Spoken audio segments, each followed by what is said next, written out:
Claire fixait la tasse de café fumante sur le plateau du room service. Ses mains tremblantes trahissant l'angoisse qui la rongeait depuis des mois. À 35 ans. Avocate renommée dans un cabinet parisien prestigieux. Elle avait tout, un mari aimant. 2 enfants adorables. Une maison élégante dans le 16e arrondissement. Mais ce matin-là, dans la solitude d'une chambre d'hôtel anonyme, le message sur son téléphone la frappa comme un coup de poignard. Je ne peux plus attendre. Claire. C'est elle ou moi. Sophie. Ce nom résonnait dans sa tête comme une mélodie interdite. Un secret qu'elle avait enfoui au plus profond d'elle-même. Comment en était-elle arrivée là?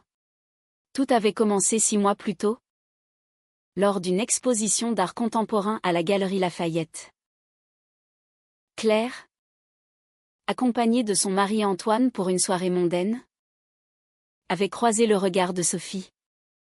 Une jeune artiste de 28 ans aux cheveux noirs ébouriffés et aux yeux bleus perçants.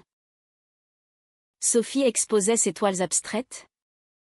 Des explosions de couleurs qui semblaient refléter les tourments intérieurs que Claire ignorait encore en elle. Leur conversation avait été brève. Anodine au départ, un compliment sur une peinture. Un échange sur l'inspiration. Mais quelque chose avait cliqué. Une connexion immédiate, électrique, qui l'avait laissé troublé pour le reste de la soirée. Antoine n'avait rien remarqué. Trop occupé à réseauter avec des clients potentiels. De retour chez eux, Claire avait feint la fatigue, se réfugiant dans la salle de bain pour fixer son reflet dans le miroir. Était-ce la fatigue du travail? Ou autre chose? Les jours suivants, elle avait repensé à Sophie, cherchant son nom sur Internet, découvrant son profil d'artiste indépendante, ses expositions passées, ses posts sur les réseaux sociaux où elle parlait ouvertement de sa vie de lesbienne assumée. Claire s'était sentie attirée, curieuse, puis effrayée. Elle, mariée depuis 10 ans, mère de famille, issue d'une lignée conservatrice bretonne où les traditions catholiques pesaient lourd. Son père, un ancien militaire, et sa mère, une enseignante pieuse, n'auraient jamais toléré une telle déviance.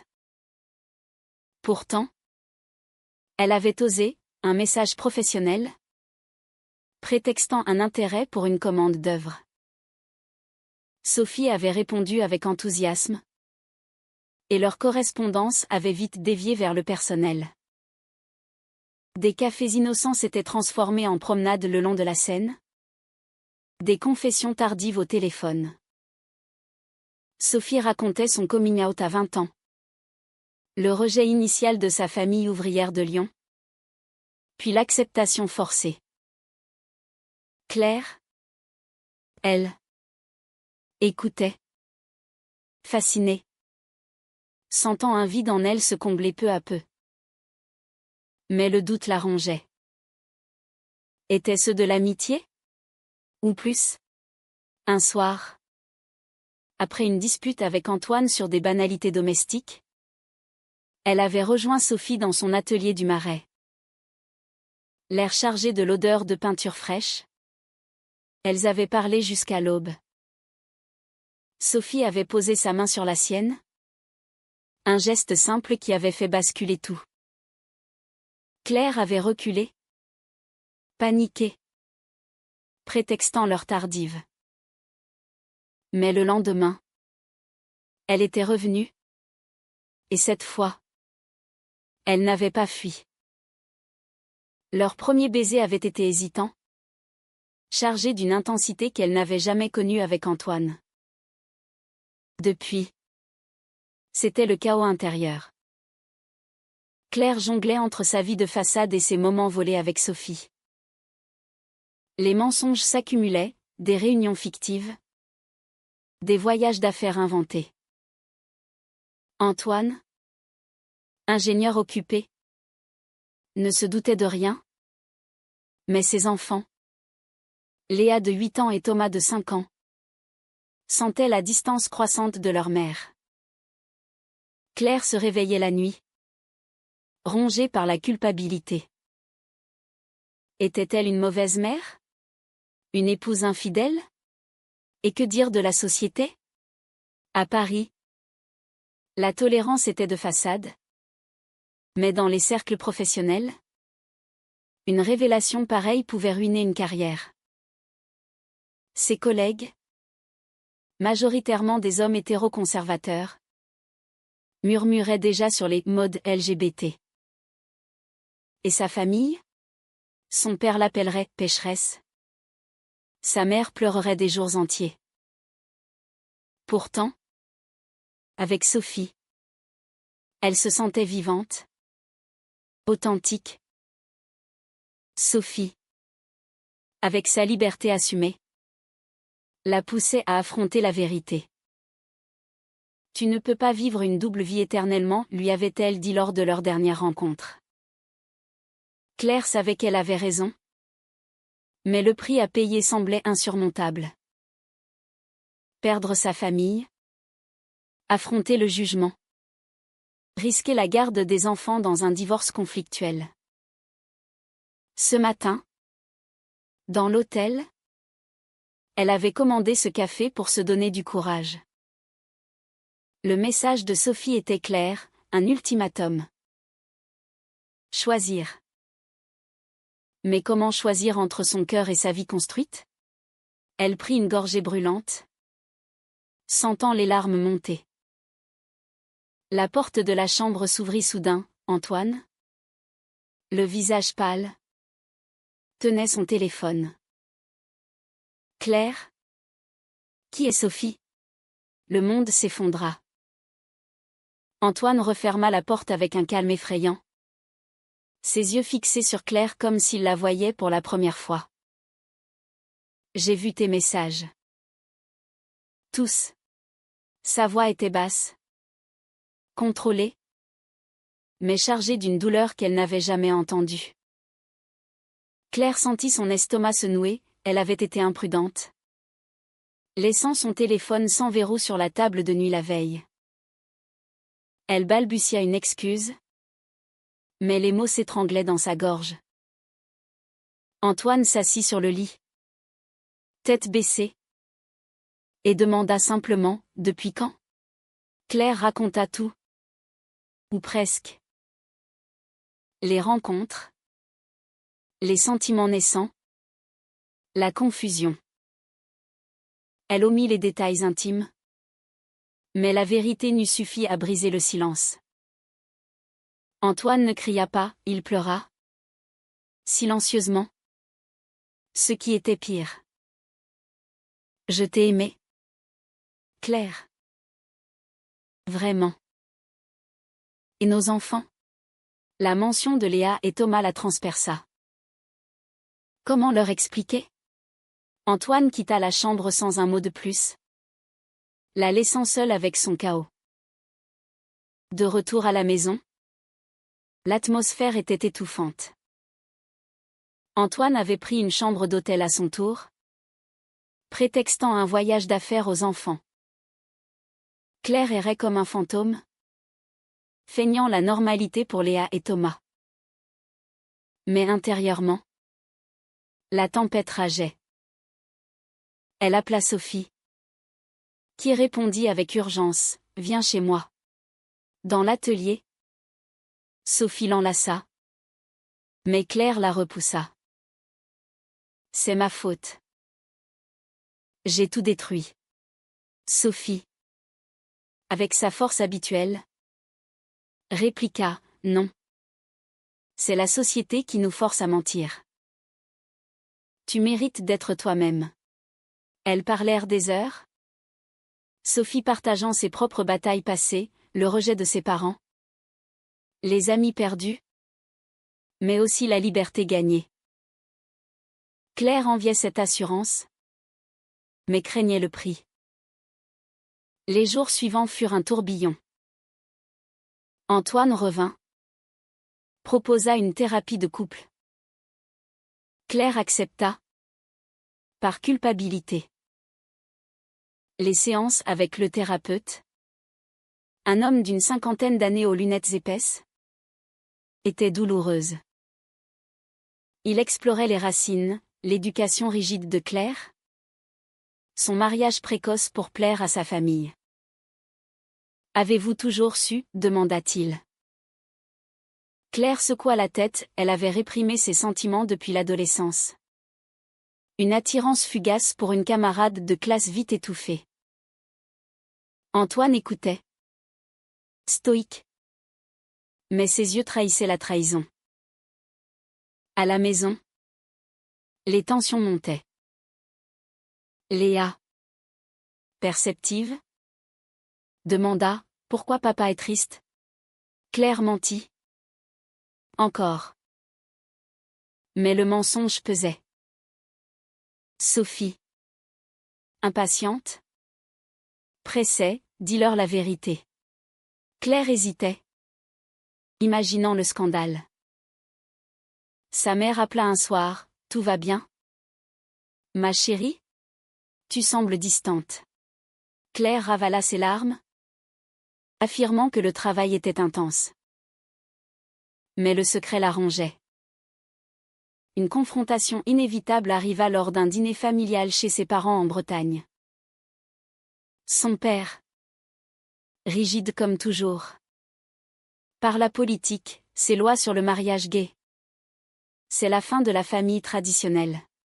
Claire sentit la bile monter, mais se tut. Sa sœur, plus libérale, défendit vaguement. Mais l'atmosphère resta lourde.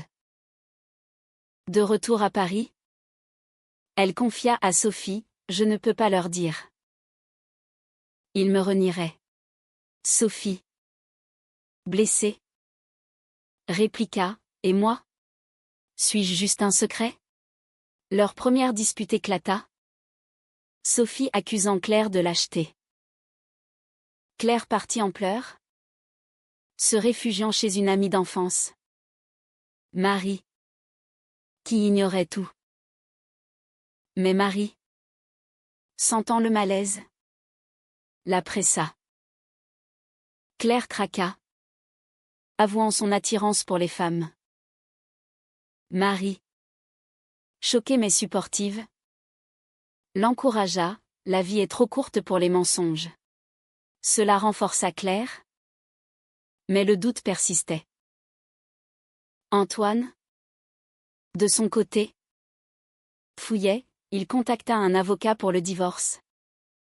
Sans le dire. Claire le découvrit par accident. Un email mal fermé. La trahison réciproque la frappa. Elle confronta Antoine, « Tu prépares déjà la fin ?»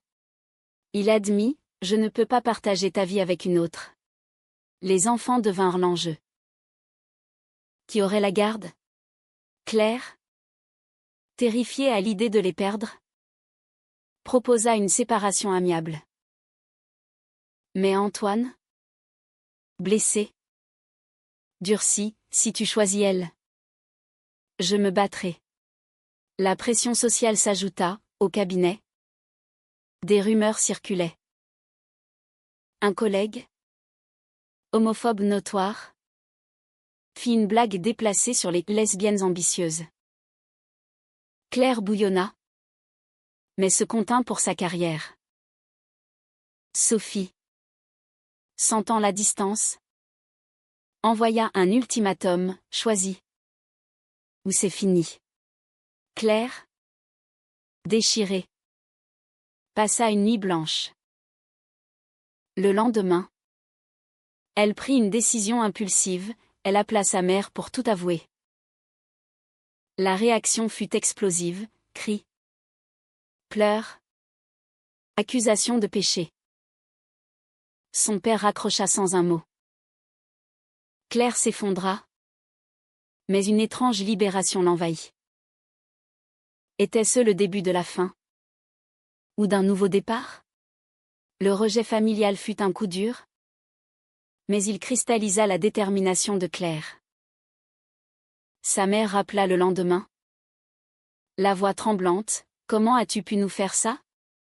Pense à tes enfants. » Claire, les larmes aux yeux, défendit son droit au bonheur. Mais les mots sonnaient creux face à des décennies de conditionnement.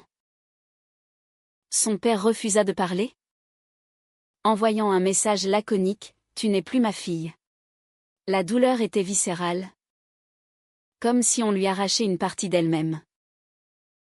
À Paris, elle affronta Antoine.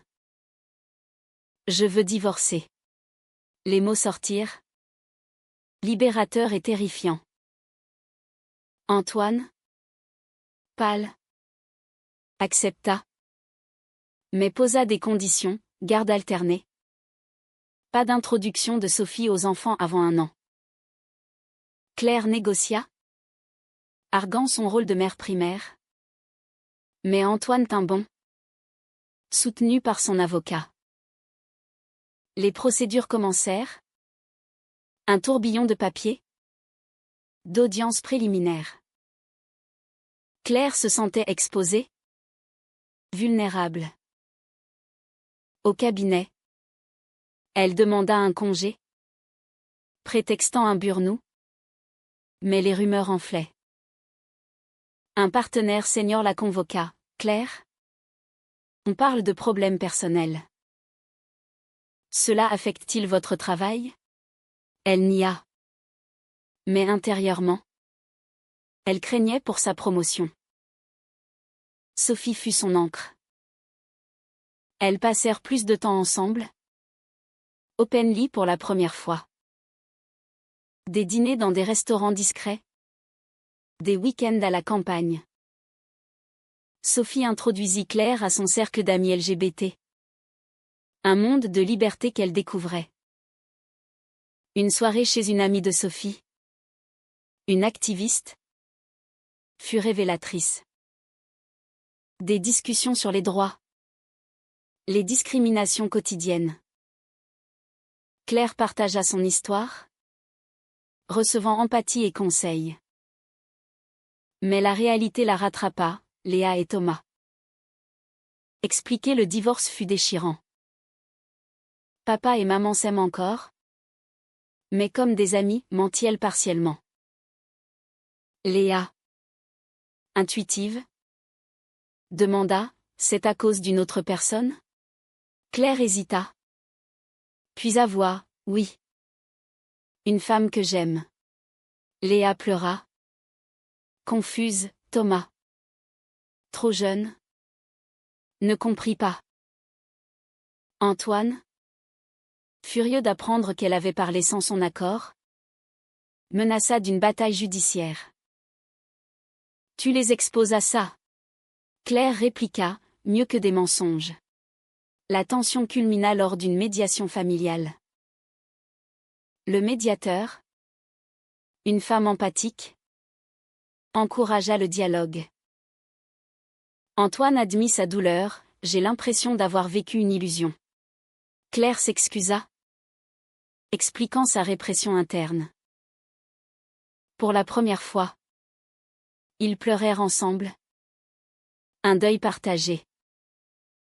Mais dehors, la société jugeait. Des amis communs prirent parti, certains la soutinrent, d'autres la ghostèrent. Sa sœur appela, papa est dévasté. Mais je suis avec toi. Un soutien timide, mais précieux. Sophie, de son côté, affrontait ses propres démons. Son ex, une femme jalouse, ressurgit. Semant le doute, Claire est mariée? Elle te quittera. Sophie confia ses peurs à Claire, renforçant leur lien. Une crise majeure éclata quand Antoine découvrit une photo d'elle sur les réseaux. Il confronta Claire, tu l'exposes publiquement? Elle défendit, c'est ma vie maintenant. Antoine, blessé, déposa une requête pour garde exclusive, arguant instabilité émotionnelle. Claire paniqua, engageant un avocat spécialisé en droit LGBT. L'audience fut tendue, témoignages, expertise psychologique. Le juge, progressiste, pencha pour l'alternance, mais admonesta Claire pour sa précipitation. Le soulagement fut mitigé, elle avait gagné. Mais à quel prix? Les enfants étaient confus. Léa distante. Claire douta, avait-elle fait le bon choix? Sophie la rassura. Mais les fissures apparurent. Lors d'une dispute, Sophie accusa, « Tu regrettes ton mariage ?»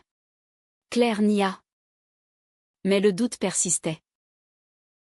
La pression sociale s'intensifia, un article anonyme dans un blog juridique insinua son orientation comme frein professionnel. Claire confronta un collègue suspect, qui nia mais avec un sourire narquois. Elle envisagea de démissionner. Mais Sophie l'encouragea, « Batte-toi ». Claire organisa une réunion avec sa famille. En Bretagne, l'atmosphère était glaciale. Son père l'ignora, sa mère pleura. Claire parla de son amour pour Sophie, de son droit à l'authenticité. Lentement, sa mère écouta, admettant ses propres regrets de jeunesse. Son père partit. Mais c'était un début. De retour, Claire se sentit plus forte. Mais une trahison inattendue la frappa. Sophie, sous pression, avait contacté Antoine pour plaider la cause. Antoine l'utilisa contre elle au tribunal. Claire se sentit trahie. « Comment as-tu pu ?» Sophie s'excusa, « Je voulais aider. » Leur relation vacilla. Un test de confiance. Claire pardonna. Mais la méfiance s'installa. Le climax approchait. Avec l'audience finale imminente. L'audience finale pour la garde des enfants fut un champ de bataille émotionnel. Dans la salle du tribunal de Paris, Claire, vêtue d'un tailleur impeccable, fixait le juge, le cœur battant. Antoine, de l'autre côté, évitait son regard. Leur avocat respectif plaida, le sien soulignant sa stabilité, le sien à elle son rôle maternel et les progrès sociétaux sur les familles LGBT. Le témoignage des enfants, via un psychologue, fut dévastateur. Léa exprima sa confusion. Thomas son attachement à la routine. Le juge délibéra, accordant la garde alternée, mais avec supervision. Claire sortit épuisée, victorieuse en partie, mais brisée. Sophie l'attendait dehors, l'enlaçant. On a gagné. Mais Claire doutait, était-ce une victoire? Les mois suivants furent une reconstruction fragile. Claire et Sophie emménagèrent ensemble dans un appartement du Marais. Un symbole de nouveau départ. Les enfants vinrent en alternance, apprenant à connaître Sophie. Léa, initialement hostile, se radoucit en voyant sa mère heureuse.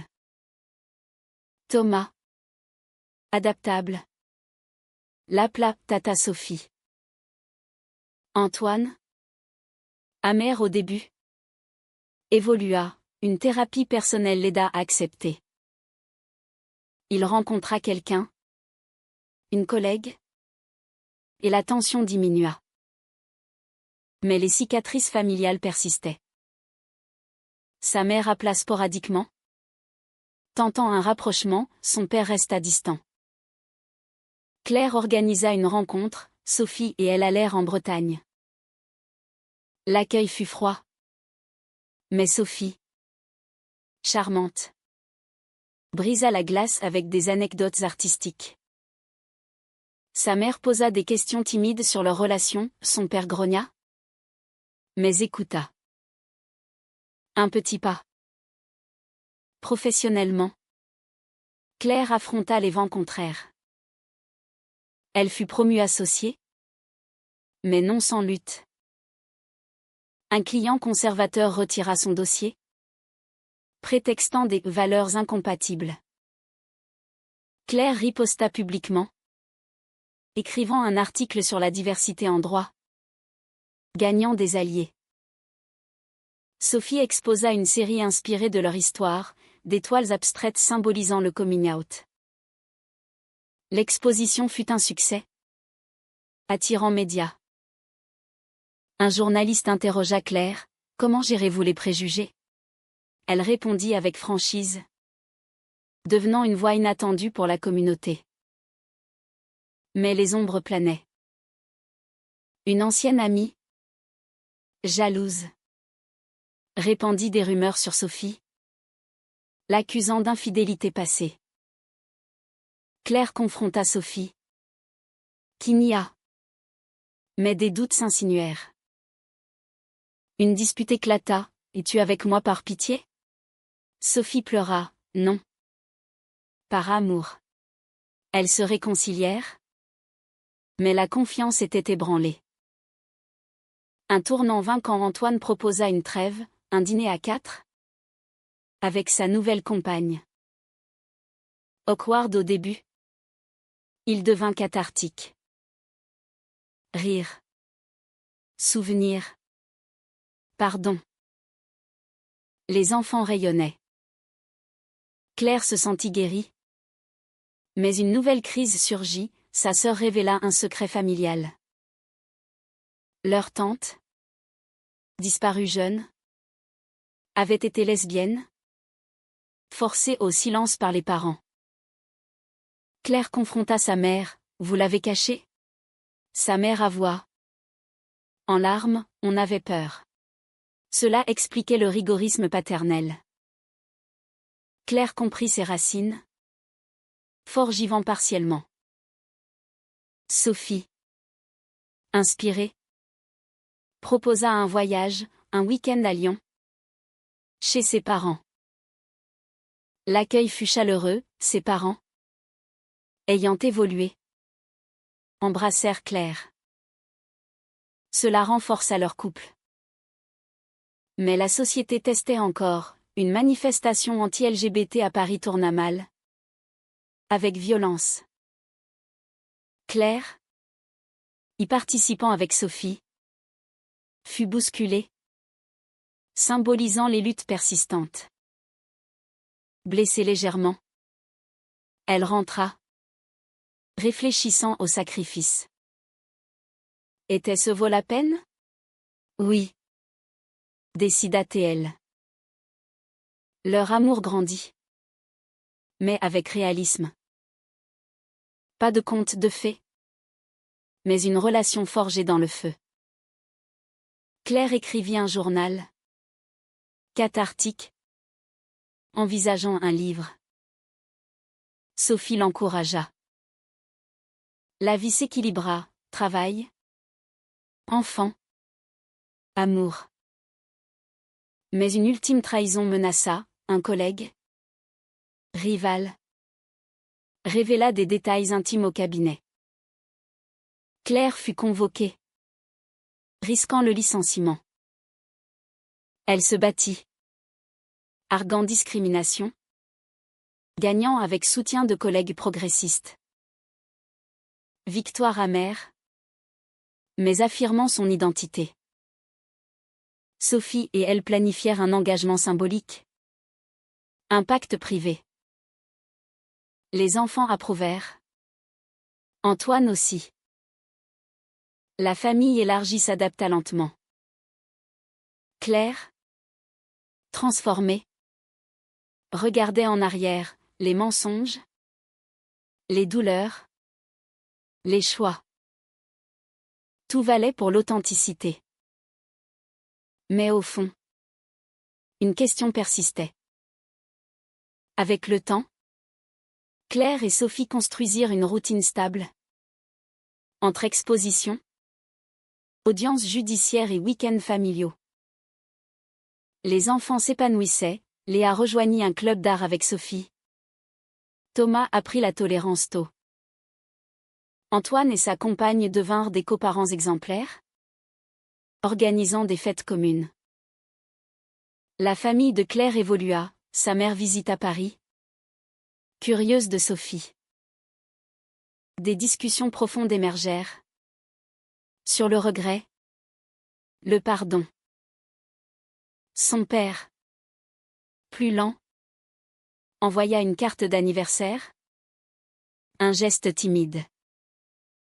Claire chérissait ses progrès, sachant qu'ils étaient fragiles. Socialement, elle s'engagea plus, conférences sur les droits LGBT dans le milieu professionnel. Mentorat pour jeunes avocates queer. Sophie, boostée, gagna en reconnaissance, vendant des toiles à l'international. Leur couple, testé, se solidifia. Mais les conflits internes persistaient. Claire, parfois, regrettait la simplicité passée. Mais Sophie la ramenait, c'est le prix de la vérité.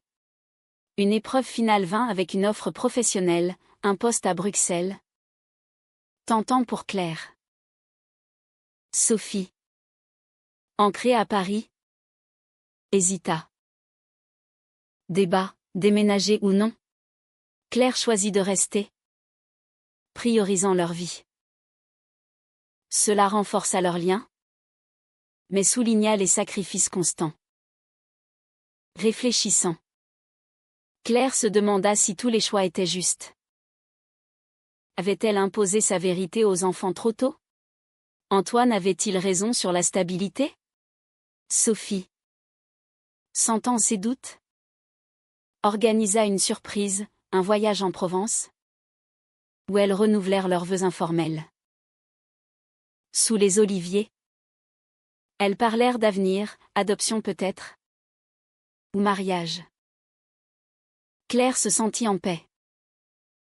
Mais la société rappelait ses limites, un scandale national sur un coming-out politique raviva les débats. Claire, interviewée, défendit l'égalité, mais reçut des menaces en ligne. Sophie la protégea, mais la peur s'installa. Elles renforcèrent leur sécurité. Un rappel amer. Finalement, Claire écrivit son livre, Amour interdit, confession d'une avocate. Succès modeste, mais impactant, inspirant d'autres. Sophie illustra la couverture. Leur histoire devint un témoignage. Des années plus tard, regardant Léa et Thomas grandir, Claire mesura le chemin parcouru.